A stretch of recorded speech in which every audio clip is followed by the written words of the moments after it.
All right, y'all.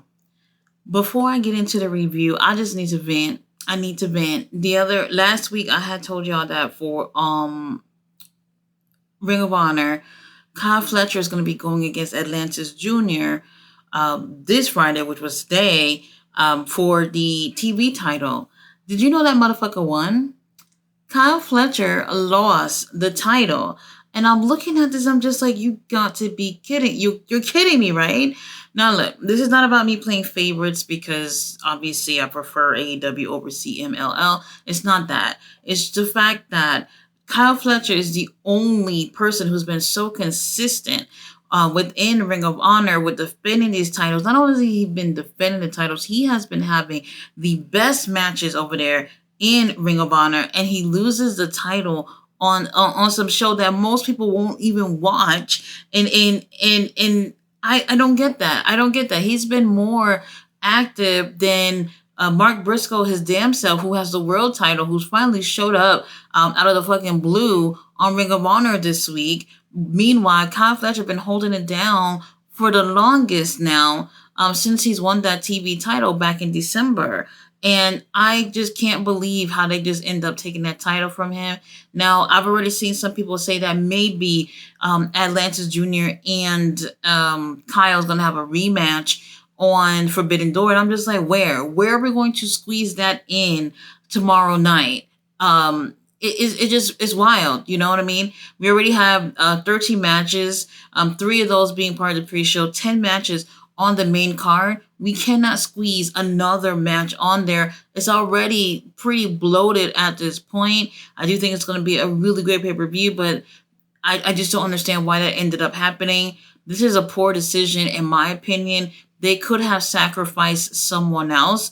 And I'll be honest, I think if they would have sacrificed someone else in terms of titles, it's my boy. I love him. It would have been Wheeler Yuta because he has had the pure title since January, but he's also been injured since January, and he just came back 2 weeks ago. If he would have lost that title, I think it would not have been at a loss because he's been gone for 6 months and never defended it due to him not being well, and that would have been a better case scenario instead of them feeding our boy Kyle Fletcher over to Atlantis Jr. We'll see what happens with that later on. That's just a little update. Me though venting about it because I'm over it with some of these booking choices. I just don't understand. For Rampage though, in terms of booking choices, Orange Cassidy opened the show against the Outrunners. Yes, in a handicap match. It's them once again using Orange Cassidy to show how superhuman he is by putting him in a match with the Outrunners. The Outrunners, they're definitely those type of comedy, campy wrestlers that I really enjoy. Those are my boys, all right? I love the Outrunners. However, this is just one of those things where it's just like, y'all giving them TV time, but y'all just making them look like complete idiots so that Orange Cassidy can just look like some kind of Super Cena or something. And I'm over it. I'm absolutely over it. Orange Cassidy ends up winning by giving both of them orange punches, and he takes the win. And I'm just like, who the fuck is gonna be happy about seeing this? While you might get a chuckle from watching this because of the Outrunners are funny dudes, but long term, it's just like Orange Cassidy is literally going against Zack Sabre Jr. of all people on Sunday, and you're having a handicap match with 2 wrestlers that they don't even want you to take seriously. I don't know. This is absolutely skippable. Like, don't even think about watching this. It's not worth it. After this, we do have the Learning Tree, who's backstage doing an interview. He's with Big Bill, and he's also with Brian Keith. Let me just say this. I think a lot of people was under the impression that because Minoru Suzuki came out and saying that he wanted to face Chris Jericho one-on-one for the FTW title, we thought that this was going to be a one-on-one thing.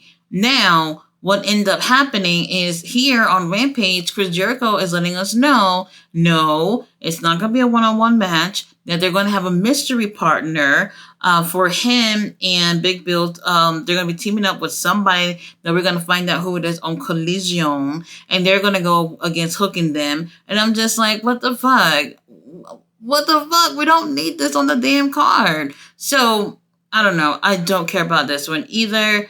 I think I probably would have rather see Suzuki versus Chris Jericho, because even if Suzuki would not have won the title, he would have whooped his motherfucking ass, and that I can enjoy. Now, after this, we do have tag team action. We have Gabe Kidd with Roderick Strong versus the Infantry. The Infantry, they're so freaking badass. They're so cool. And Trish Adora comes out with them. And we have the Kingdom who are ringside with Roderick and Gabe. This was a really great tag team match. The predictability killed it for me. But I do feel like for those who are not familiar with Gabe Kidd, he's the person who beat Eddie Kingston for the open weight title a couple of months ago. So if you have never seen him, you guys are seeing him now. He's a really great wrestler. I enjoy him. And I think he fits so well with the Undisputed Kingdom. If he were to be in AEW, I think I would be totally cool with him being part of that group. I absolutely love what I see with them together. You guys already know the Infantry takes an L. I mean, when do they ever win anything on AEW TV? Except for that one time. But other than that, yeah, they didn't win. After this, we have the Dark Order. They're promoting some new Reebok sneakers that is dedicated to Brody Lee. It's not my cup of tea, but I'm pretty sure somebody might like it. I'm not a sneaker person, so I didn't care for it. After this, I was disappointed. This is another match for the Owen Hart quarterfinal, semifinal, whatever it is where we at this point. AR Fox versus El Phantasmo. For those of y'all who don't know El Phantasmo, he's from New Japan. He's great. Everybody keeps saying he looks like Logan Paul. And I'm just like, this must be the first time that y'all seen El Phantasmo. This gotta be the first time. Now, okay. For me, I think when it came to the TNT ladder match that I was preferring to see only AEW wrestlers in here. I'm not too bothered by Leo Rush being in that match. However, I thought AR Fox, I know we haven't seen really anything from him lately, but it would have been cool to see him on that match. He would have definitely added something really cool, in terms of the quality of the match if he would have been in it. But El Phantasmo takes the win here. And what also kind of bothered me with this match is AR Fox, as great as AR Fox is, I felt like there was almost no defense from him at all. Like he almost did not. It made it seem so easy for El Phantasmo to take the win here. And I'm just like, I know AR Fox. This is not him. Like he doesn't wrestle like this.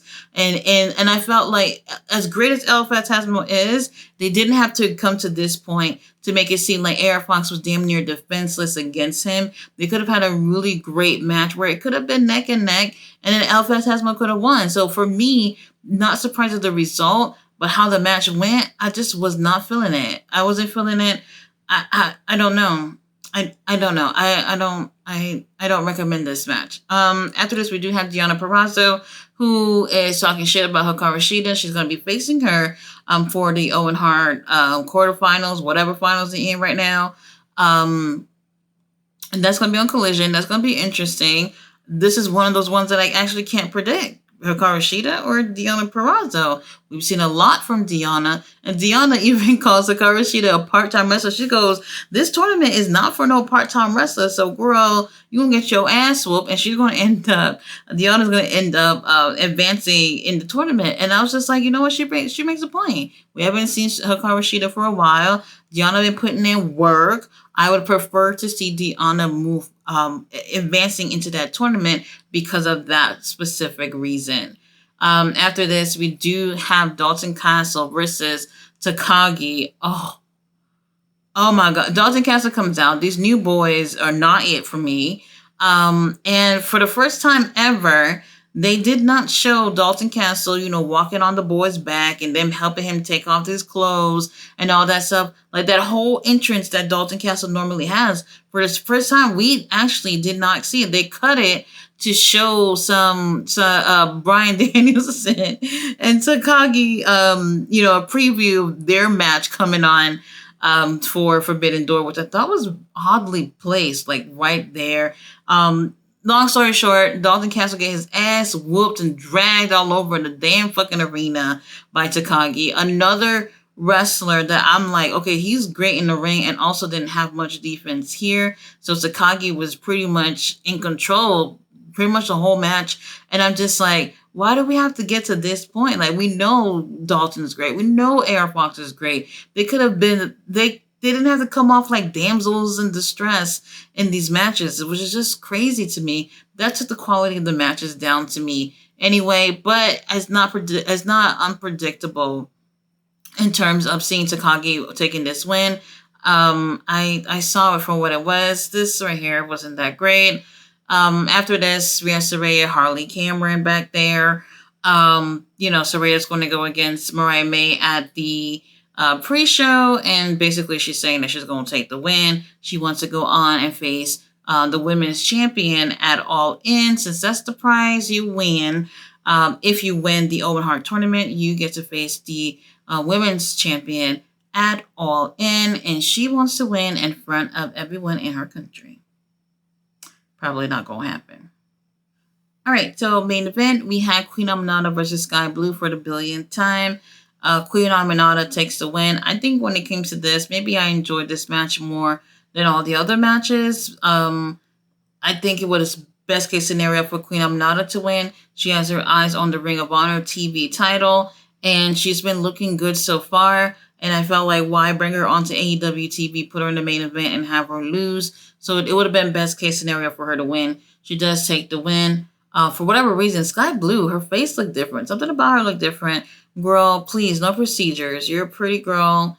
I can't tell you what to do, but a lot of these wrestlers getting these fillers and procedures, and they're just ruining their pretty faces. And I hope that's not the case for Sky Blue.